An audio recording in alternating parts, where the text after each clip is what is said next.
The inflation number, that is the CPI, Consumer Price Index inflation number for the month of May has come in at 7.04%. Now, this is still way above the comfort level of the RBI, which is between 2 and 6%.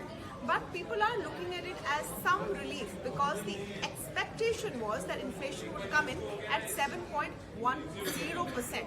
And it is lesser than the month of April, which was nearly 7.8%. So what does this 7.04% really mean? And has inflation actually come down significantly? Will it show a continuing downward trend? These are the key questions really that we need an answer to. First of all, why the 7.04%?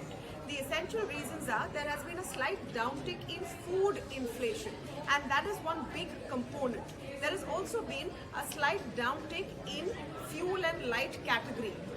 This could be because of various reasons. One of them, remember, the excise duty cuts came into place last month, so we could be seeing some impact of that, some relief there that may have spilled into food inflation as well. There were a lot of measures taken by the government. There was a ban on wheat exports, there was a cap on sugar exports. So perhaps some of those immediate pieces and impact may be seen in 7.04%.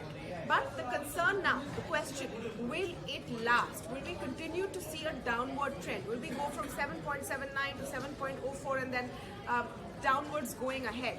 This cannot be guaranteed because ever since then we have seen only a continuation in the war between Russia and Ukraine.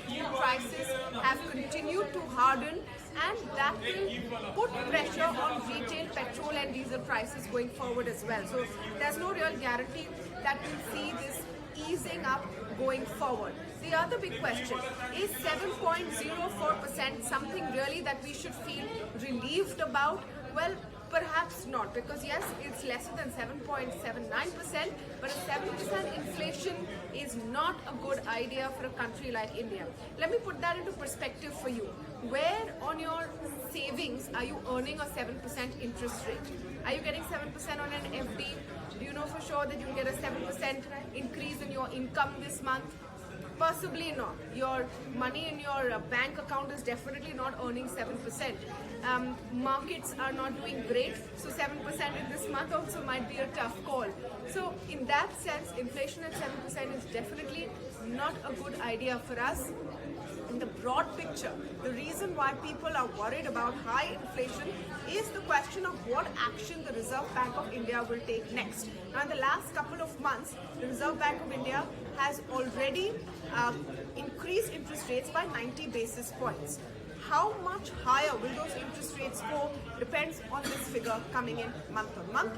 High interest rates could mean a slowdown in the economy. So that's all you need to understand about the inflation print which has come out today.